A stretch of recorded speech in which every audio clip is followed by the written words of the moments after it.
बलिया ने बहुत तेल निकाल दिया है विरोधी लोगों का। बलिया की जनता ने भाजपाइयों का तेल निकाल दिया। लोकसभा जिता दिया, बगल की लोकसभा जिता दी, उसके बगल की जिता दी और बगल की जगह जिता दी।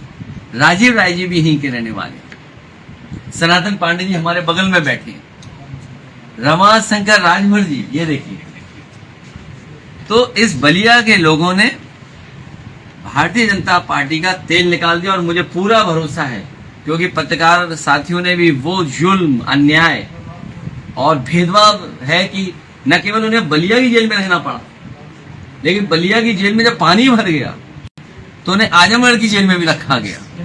यहाँ के पत्रकार साथी राजनीति की धार को और राजनीति को बड़े करीब से समझते होंगे।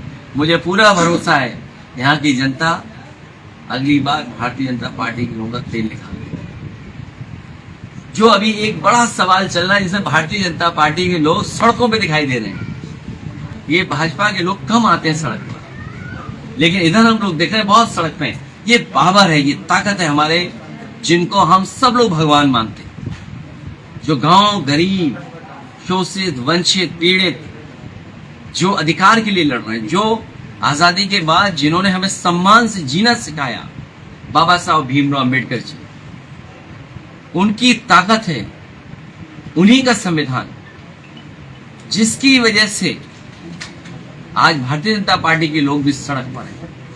मैं अपने कार्यकर्ता की तरफ से, क्योंकि वो कार्यकर्ता बहुत सामान्य कार्यकर्ता है, जिस कार्यकर्ता ने वो तस्वीर बनाई, शायद उसकी वो भावना नहीं रही होगी जिस भावना को लेकर के ये कूद रहे हैं भारतीय जनता पार्टी के लोग। ये वही लोग हैं जिन्होंने लोकसभा में उनके नेता ने, या उनकी जो विचारधारा है, आज क्या कह रही है उनकी विचारधारा कि हमारा खाना पीना शमशान फलाना ठिकाना सब एक हो।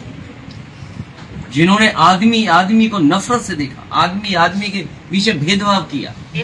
हम अपने कार्यकर्ता लालचंद गौतम, जो दुखी पीड़ित, और उसको भारतीय जनता पार्टी के लोगों ने पीटा, झूठे मुकदमे लगाए, केवल मामूली इसलिए कि उसने कुछ पोस्ट कर दिया।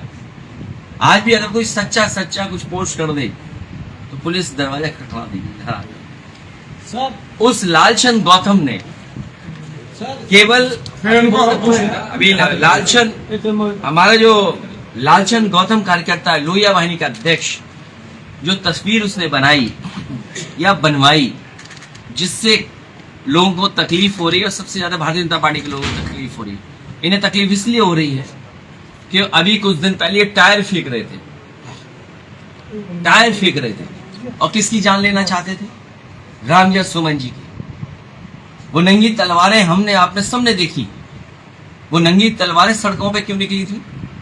वो इसलिए निकली थी कि रामजय सुमन जी का वो न जाने क्या संकल्प लेकर के निकले थे। उन्हीं में से उनके लोगों ने ये कहा कि न केवल रामजय सुमन जी की हम जान ले लेंगे, बल्कि उनकी पार्टी के जो राष्ट्रीय अध्यक्ष उनकी भी जान ले लेंगे। मैं उन्हीं लोगों को कहना चाहता हूं कि जब राजनीति हम लोग करने आए तो जोखिम उठाने के लिए आए। अगर इन चीजों से डरे होते तो शायद राजनीति न कर रहे होते। वो चुनौती हमें नहीं दे रहे हैं, रामजय सुमन जी को नहीं दे रहे हैं। वो प्रदेश की कानून व्यवस्था को चैलेंज कर रहे हैं, चुनौती दे रहे हैं, कानून व्यवस्था को चुनौती दे रहे हैं, इनके जीरो टॉलरेंस को चुनौती दे रहे हैं, इस देश के संविधान को चुनौती दे रहे हैं। इसलिए हम अपने लालचंद गौतम, समाजवादी पार्टी के लोहिया वाहिनी के जिलाध्यक्ष, जो उससे गलती हुई या गलती उसने की, उसको हम समझाएंगे, उसको समझाएंगे, समझाएंगे कि भविष्य में किसी भी नेता के साथ या किसी भी महापुरुष के साथ इस तरह की तस्वीर किसी भी नेता की नहीं बनाए। हम तो समझा देंगे, वो मान भी जाएगा। क्या भारतीय जनता पार्टी के अपने नेताओं को समझाएंगे, जिन्होंने सदन में क्या स्टेटमेंट दिया कि वो भगवान तो नहीं है, इतने में तो भगवान मिल जाते। हम अपने कार्यकर्ता को तो समझा देंगे, लेकिन क्या बीजेपी के लोग अपने नेता को समझा पाएंगे? और फिर बीजेपी के लोग दूसरों के जाने के बाद, घर में आने के बाद गंगा जल से स्नान कराते हैं। ये मुद्दा भटकाने की कोशिश है। और कौन सा मुद्दा? पहलगांव। सवाल ये नहीं है कौन किसके घर जा रहा नहीं जा रहा। पूरा देश दुनिया देख रही है कि आखिरकार वो आतंकवादी हमारे घर कैसे आ रहे। और जो हमारे टूरिस्ट शहीद हुए हैं उनके परिवार की मदद क्यों नहीं सरकार? कोई कल्पना नहीं कर सकता था। आपकी जो सिक्योरिटी लैब्स है, आपके जो इंटेलिजेंस फेलियर है, जो आप गाना गाते थे इंटरनल सिक्योरिटी का या बॉर्डर सिक्योरिटी का, जो समय समय पर आप दुनिया के न केवल अर्थव्यवस्था के सबसे बड़े ताकतवर देश बनना चाहते थे बल्कि विश्व गुरु या डंका बजने की बात करते थे या अमृत काल की बात करते थे, वो आतंकवादी घर कैसे आ गए? और घर में आकर के हमारे टूरिस्टों की, निर्दोषों की जान लेकर के वापस चले गए। आखिरकार जम्मू कश्मीर में प्रोत्साहन कौन कर रहा था कि आइए और जाइए, घूम के आइए? उनके परिवार के सदस्यों के हम लोगों ने स्टेटमेंट सुने, इंटरव्यू देखे। हाल ही में बीबीसी में इंटरव्यू देखा मैंने, जो कानपुर की घटना है, क्या नहीं बयान किया उन्होंने, या गुजरात की क्या बयान नहीं किया उन्होंने। ये भारतीय जनता पार्टी के लिए पहलगांव में जो घटना हुई है उससे ध्यान हटाने के लिए सड़कों पर कम से कम बाबा साहब भीमराव अम्बेडकर की ये ताकत तो है कि भारतीय जनता पार्टी को सड़क पर लेकर आए। अच्छा, इस मामले में जिस तरीके से मायावती का आज एक ट्वीट आया और इस ट्वीट में उन्होंने ये कहा है कि ये कहीं ना कहीं बाबा साहब अम्बेडकर का अपमान है और इसको लेकर वो सड़कों पर भी आ सकती है। क्या कहना चाहेंगे सर? मैंने कहा, फिर मैं दोहराता हूं कि लालचंद गौतम जो समाजवादी कार्यकर्ता गोंडा का लोहिया बानी का जिलाध्यक्ष है, उसने पोस्टर तस्वीर अगर इस तरह बनाई है, मैं उसे समझाऊंगा और भविष्य में ये गलती कभी नहीं होगी। और अगर आप सच दिखा दो,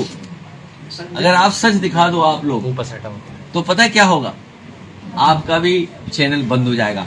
इसलिए राहुल गांधी आज अमेठी जा रहे हैं, आप कानपुर जा रहे हैं सुमन देवती के घर में मिलने के लिए, आप कब जाएंगे? जिस दिन सरकार 10 करोड़ की मदद कर देगी, सरकार अपनी मदद का ऐलान करे और साथ ही साथ सरकारी नौकरी दे या परिवार की जो और मांगे हो वो मान ले, उसी दिन हम लोग भी जाएंगे। और मैं आपको बता दूं, समाजवादी लोग उस घर परिवार में मिलकर के जा चुके हैं, कई बार जा चुके हैं। तो ये जो मुद्दा बनाना, ये मुद्दा नहीं है। अरे लोग पहलगांव के साथ साथ पुलवामा की बात करने लगे, ये बीजेपी को दिक्कत है। और सच्चाई तो ये है कि बच्चा बच्चा जानता है, आप भी दिलों में जानते हो, दिल जितने हैं ये, मन आपका, मन तो नहीं झूठ बोलेगा ना। लेकिन सर एक मिनट, वो भी पूछ लेना। आपका दिल आपका भी जानता है, दिल आपका भी जानता है। लोग पहलगांव के साथ साथ पुलवामा पे चर्चा करने लगे। ये भारतीय जनता पार्टी को खटक रहा है, क्योंकि भारतीय जनता पार्टी के पास जवाब नहीं है। लोग बोले ना बोले, आप मुझे बोलो ना बोलो, लेकिन मन ही मन आप कुछ ना कुछ सोच तो जरूर रहे होगे। तो बताओ, एक सामान्य यूट्यूबर, एक गरीब परिवार से बेटी निकलेगी, उससे डर रहे हैं, उसका चैनल ब्लॉक कर दे रहे, उस पर FIR दर्ज करा दे रहे। प्रोफेसर कोई कह दे रहा है, उस पर FIR दर्ज कर दे रहे। डर इसलिए नहीं है क्योंकि सरकार कुछ ना कुछ छिपाना चाहती है, सच्चाई का सामना नहीं करना चाहती, और वो सरकार सवाल ही पूछवाना चाहती है।